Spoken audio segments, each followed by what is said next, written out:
صوفے اور ان کے دروازے جو ہے وہ سونے کے ہوتے، نہایت چمک دمک ان کے اندر ہوتی، ایسا کھلی چھٹی ہم ان کو دے دیتے کہ وہ کرتے جائیں یہ سارا کچھ۔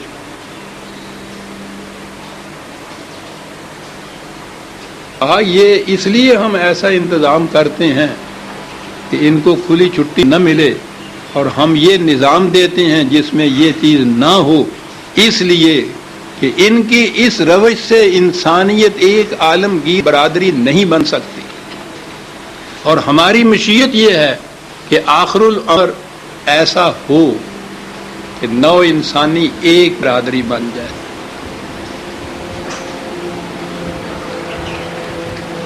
دنیا کے مفکر عزیزان من اس تلاش میں ہے، ان کی تلاش اور ان کی پکار کے لیے تو میں بہت کچھ پیش کر سکتا ہوں، میری کتابوں میں بہت کچھ آیا ہوا ہے، نظام ربوبیت میں بہت کچھ ہے۔ میرے سامنے آج ایک ہی ہے یہ ایکسپیریمنٹ۔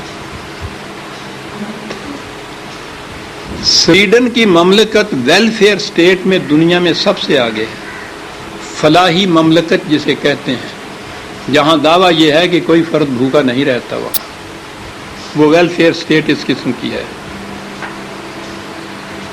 تو نظر آ گیا کہ ان کے ہاں تو منتہا اسی قسم کی سٹیٹ ہو سکتا ہے، لیکن اس کے ساتھ یہ بات ہے کہ خودکشی کی وارداتیں جتنی سویڈن میں ہوتی ہیں دنیا میں کہیں نہیں ہوتی، بھوک کی وجہ سے نہیں، خدا نہ ہونے کی وجہ سے۔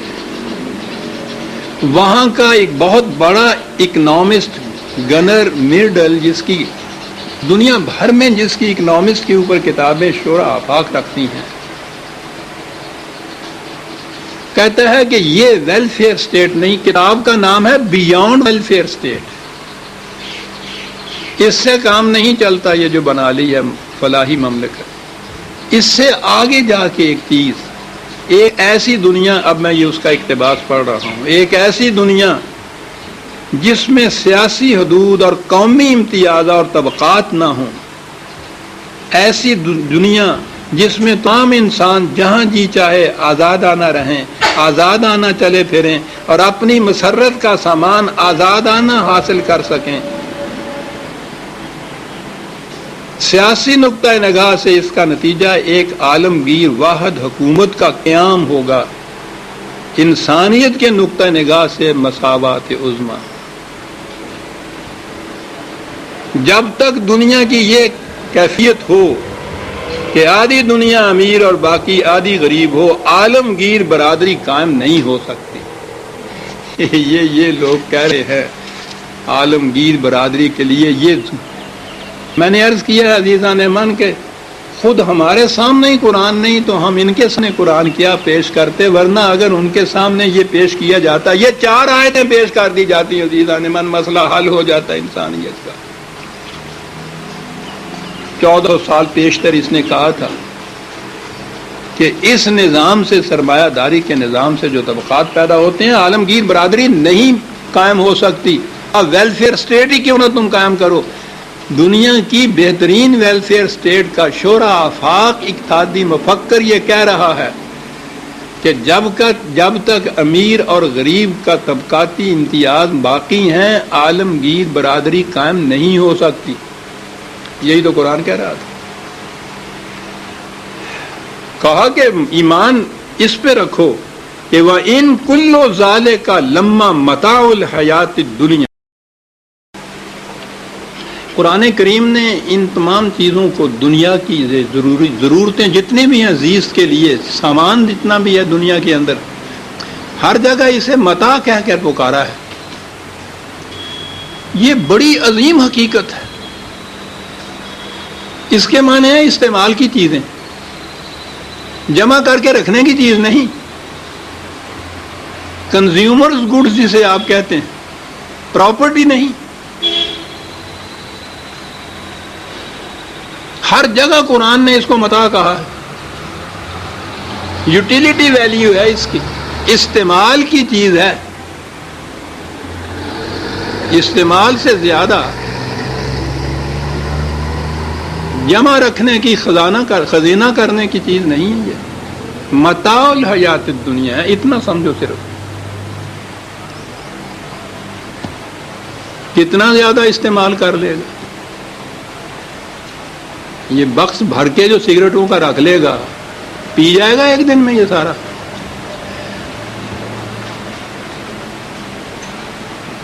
صابن کی ٹکیوں سے جو ایک صندوق بھر لے گا، کھا جائے گا سارا دن۔ استعمال کی چیز قرآن نے ایک لفظ میں مسئلہ حل کر دیا۔ روٹیاں کتنی کھا جائے گا؟ کتنی کیا؟ یہ جو بڑے بڑے امیر ہیں وہ تو جسے پھلکے کا پردہ کہتے ہیں، میں نے وہ کھاتے ہوئے ان کو دیکھا، کروڑوں پتی ان کے ساتھ تعلقات تھے۔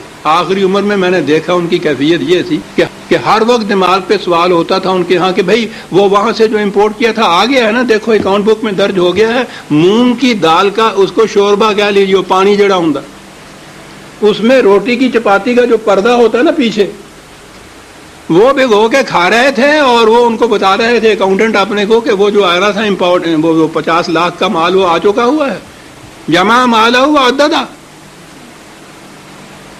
زندگی کا نصب العین رہ گیا کہ جمع کرو اور گنتے چلے جاؤ کتنا ہوا۔ اور جہاں تک متاع الحیات کا تعلق ہے، مونگ کی دال کا شوربہ اور پھلکے کا پردہ، اور اس کے ساتھ ڈاکٹر صاحب کی دوائیاں، اس کے لیے بھی متاع الحیات تو اتنی تھی،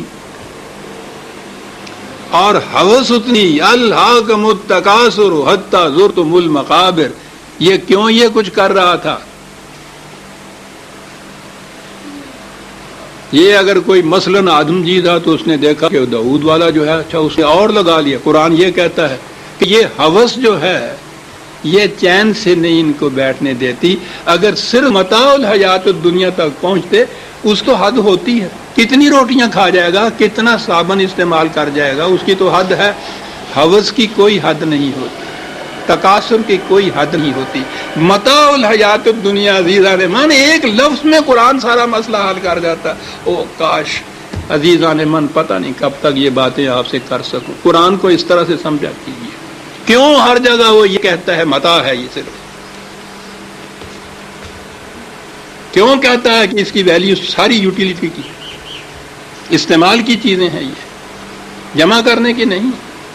متاع الحیات الدنیا، نظام وہ کہ کوئی متاع الحیات الدنیا سے محروم نہ ہو اور متاع سے زیادہ کسی کے پاس رکھا ہوا نہ ہو، سیدھی سی بات ہے۔ متاع الحیات الدنیا، عزیزان مان، یہ ترجمے، یہ تفسیریں کیا قرآن کو بیان کریں گی کہ وہ کیا لفظ کیا جاتا ہے۔ متاع الحیات الدنیا، اس سے آیت جو ہے والآخرۃ عند ربک للمتقین، اس کے قوانین کا خیال رکھنے والے، اس کے مطابق چلنے والے، اس سے زیادہ اس کے بعد جو کچھ بھی ہے وہ سارا وہ سمجھتے ہیں کہ وہ خدا کا، اس کے ہاں سے یہ ملے گا۔ خدا کا معنی سمجھ لیا، کہا یہ سب چیزیں سمجھا بھی دو، آ بھی جائیں۔ وَمَن يَعْشُ عَن ذِكْرِ الرَّحْمَنِ نُقَيِّضْ لَهُ شَيْطَانًا فَهُوَ لَهُ قَرِينٌ۔ کہا بڑی مشکل یہ ہے کہ یہ سرمایہ دار اکیلا ہی کچھ کم نہیں ہوتا، پھر مصاحب آ جاتے ہیں اس کے گرد و پیش